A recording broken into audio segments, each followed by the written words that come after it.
Greetings and welcome to another episode of Talking IFA with me, Babalawo Salako. So in this episode, this is the third installment on self-initiation and the final one, at least for now, unless I need to speak about this in the future, but of this three-part series.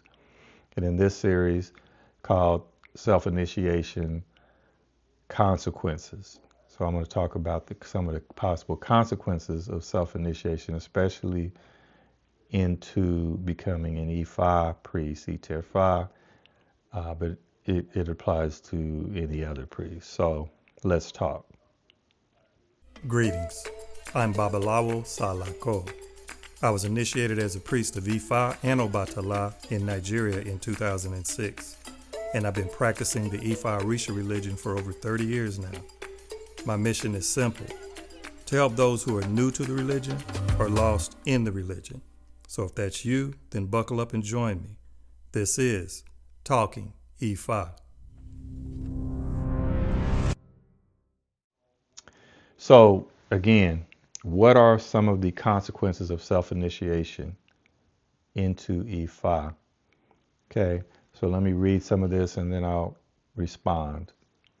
According to Ifa tradition, attempting to self-initiate or undergoing a non-traditional ceremony has serious negative consequences, as the spiritual transfer of authority called Ashe has not occurred.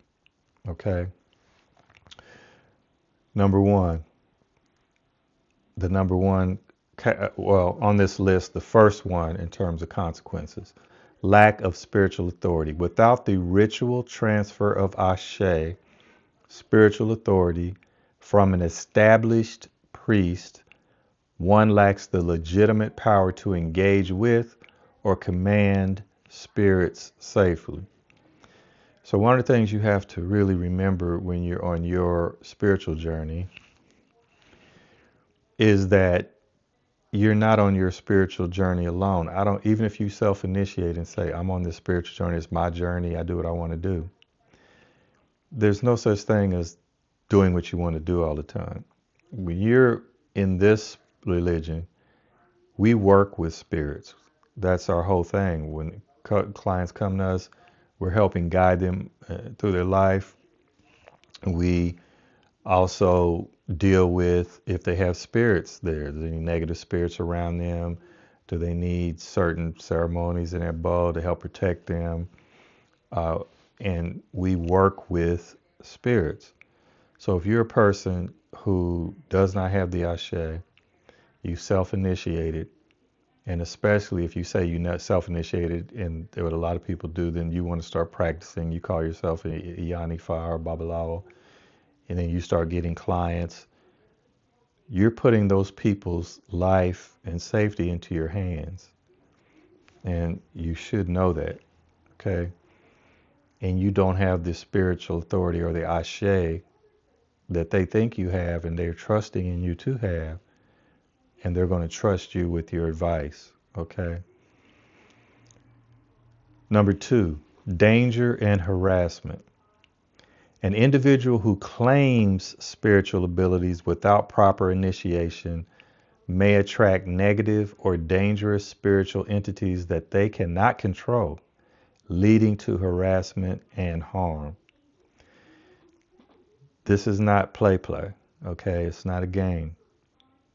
If you get into this, and even if you are initiated, when clients come to you, they're bringing all kinds of baggage with them. They could have all kinds of negative spirits on them. And say, for instance, you're doing divinations in your home. And these people come out, and you may not know who they are. They refer to you, or they come into your home. They're bringing those negative spirits with them. So you, as a priest, have to know how to cleanse yourself, cleanse your space, cleanse your home, protect yourself from negative spirits, because you're helping people. They're bringing their baggage to you, and then they may leave and you do elbow, and then they leave their dirty clothes or baggage at your house, and they're cleansed and they're gone and they're fine, and now you have to deal with that, because now those spirits are looking at you like, okay, now I'm gonna come after you. So when we do this, we take those risks, right? So some people say, well, these Babalawos are charging too much for divination and Ebo and all that.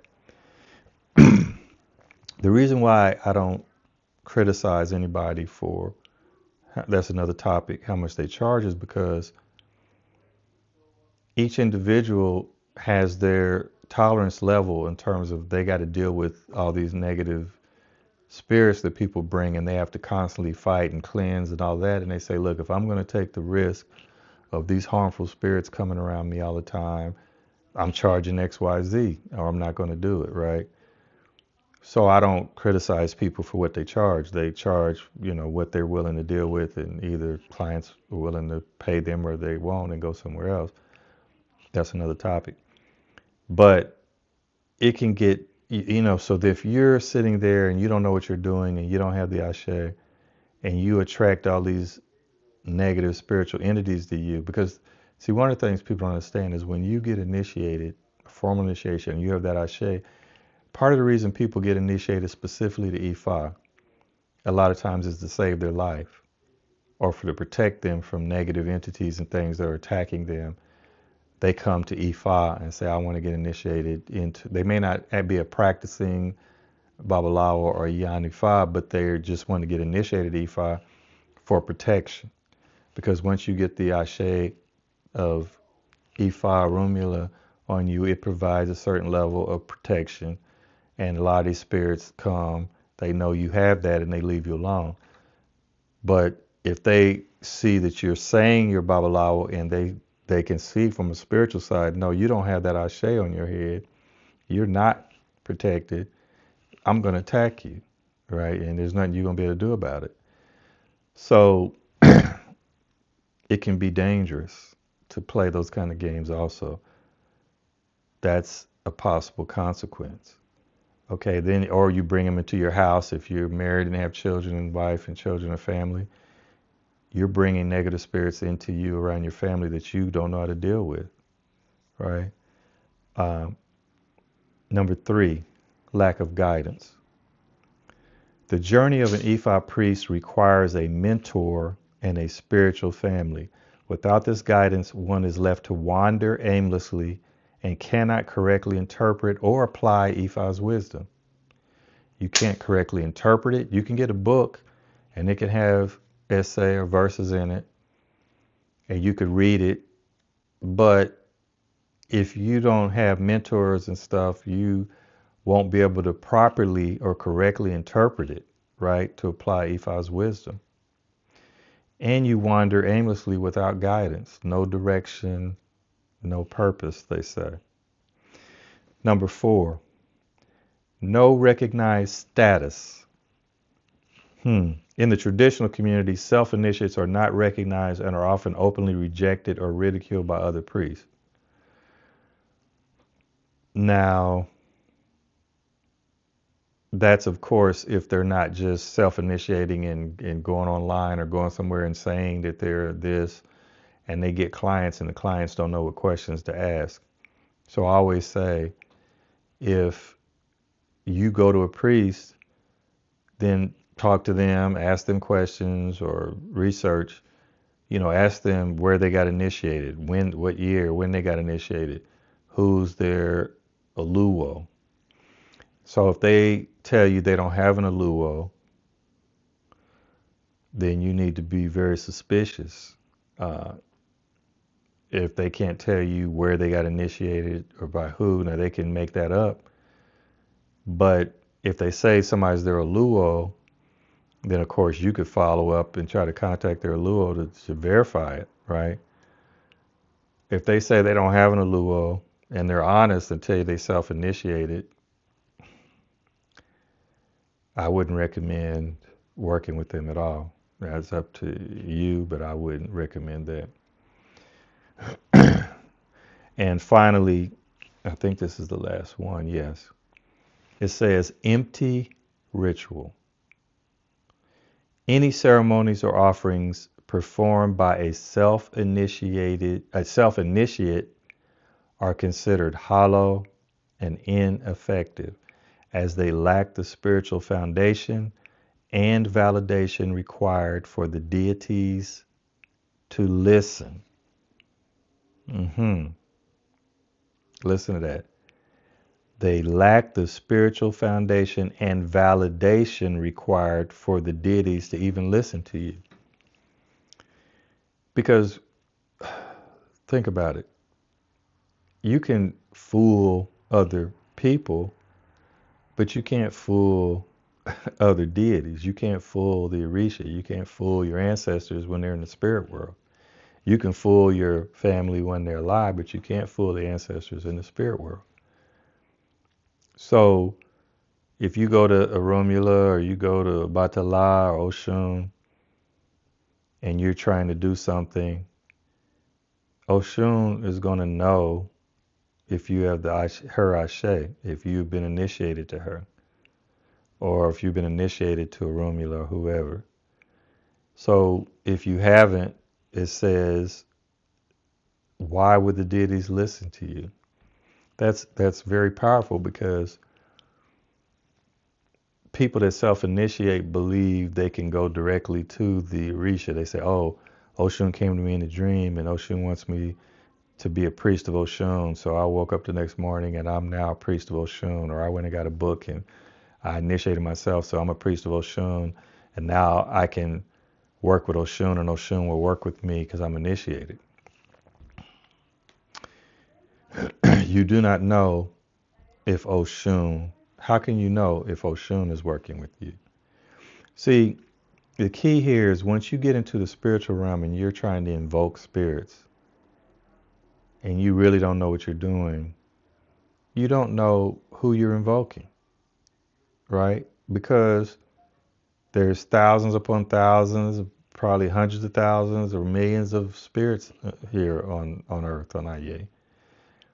And you could be invoking any random spirit or, negative spirit here. And you may get lucky and invoke a positive, good spirit. It might be a human spirit that was a very good person and they want to come and help you and be a guardian spirit. And so they start working with you. And you start thinking that's Oshun. And you start calling that spirit Oshun. But it's not. But even more dangerous, if you actually invoked an actual, say you got lucky and you actually invoked an Orisha, and it may not be Oshun, it's some different Orisha. Remember, there's 400 plus one Orisha. You got to remember that, each of the Orisha have their taboos. They have things that they like, the foods and offerings they like, their favorite.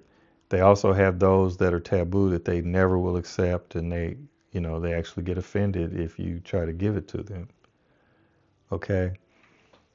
Now, let's just say you went to a river, and you went to a river.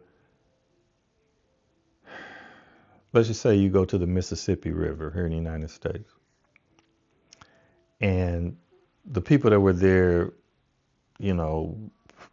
years before, say the Native Americans, they discovered, a spirit of that river, and they would go and do prayers and offerings to that spirit, and they gave it a name. And that spirit would accept certain offerings, and some were taboo, rejected. Now you went to that river, now that you self-initiated, and you say you're Oshun. So you go to that river and say Oshun's a river, a river goddess, right? Or Yemoja, river goddess, or, Oya, over a river also. And you go and you start saying you're giving offerings to Oshun at the Mississippi River. You don't have Oshun with you. You don't have the icons of Oshun. That's right. The icons can have the ashe of Oshun, and you take the icons with you to the river, then yeah, you can give that offering to Oshun. But if you don't have the icons of Oshun, you go to the river, and then you give an offering that you think Oshun likes. Well, what if the actual deity that is at that river, who's not Oshun, what if that's one of their taboos? and you're giving the offering, thinking you're giving offering Oshun for blessings, and you're actually violating a taboo of the actual spirit that's at that river because you really don't know. Even people that are initiated and they do that in the United States, they don't know that spirit of that river. They do it all the time. I've seen it here in Atlanta. People come to a river by me, the Yellow River, and because it's called the Yellow River, they assume it's Oshun's river and they give offerings to Oshun. I was, I went over to the river the other day and I saw somebody offered pumpkin. They had pumpkin right out there, kind of out on some rocks in the middle of the river. So I figured they probably trying to give offerings to Oshun. But if that's not Oshun, what if pumpkin is a taboo of whatever spirit is actually in that river, right? So when you're dealing on the spiritual realm, which is what we do, it's best to be as safe as possible. And then one of the things is, like I say, New Age religion. You can create new religions, you could create new things. And people say, well, it's had to start somewhere, so I'm going to start. You can, but the difficulty comes in all of the experimentation and trials and tribulations of going through trying to figure that out and see what works, see what doesn't work, what are taboos, what are not, blah, blah, blah. That takes years and years and years to do. Or you can join a tradition that's ancient, thousands of years old, like Ifa, that people have already done that experimentation. They know what offerings the deities, the Orisha want, what are taboos, the different Orisha, which rivers are different Orisha, etc. The ocean, Olokun, etc. They've already done all that work for us. So now when we join the religion, all we have to do is learn what those are. What are these taboos? How do you approach the Orisha? Somebody has the Ashe at Orisha, I can get the icons at Orisha, I can get initiated to that Orisha. How to worship that Orisha, blah, blah, blah. People already have done all of that work, and we could just practice it. Now, there's an urge for a lot of people to want to do New Age and change. So there's people, quite a few now, that are even coming to Ifa and they want to change it. Like somebody said Ifa Tuntun new, and they want to invent new stuff. They want to use Ifa as a base of starting from, and then they want to create this and create that. Now, again, I'm not going to say people can't create New Age religions and do other things. I get a little annoyed with the fact that they always want to take something and bastardize it. And my thing is, if you want to do something else, a new religion, a new age, then do it. Fine. But why do you have to say what you're doing? There's people that are doing that, and then they say they're practicing Ifa, traditional Yoruba religion, the Sheshe, whatever you want to call it, or whether you're doing, another form of it like Lukumi or Candomblé. They're creating new things, and at least Lukumi calls itself Lukumi, another name. Candomblé has another name because they integrated some of the native people's deities in South America into their practice.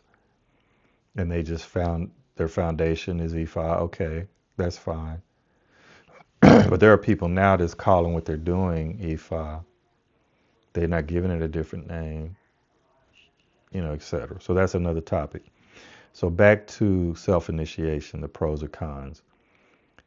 Those are some of the main ones that I would say. Now, another thing is this. So I want to end on this one. Some people have the question, they don't think anything's wrong with that, with self-initiating and practicing Ifa.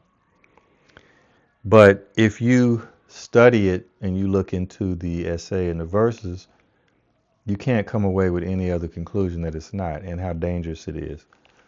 So there's a particular Odu, Otura Osa, okay?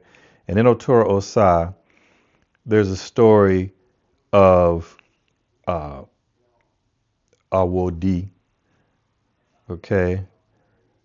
Awodi, there was a woman who wanted to get pregnant and have children. She was having difficulty. She went to Divine, and she was giving prescribed Ebo and things to do, and she did them.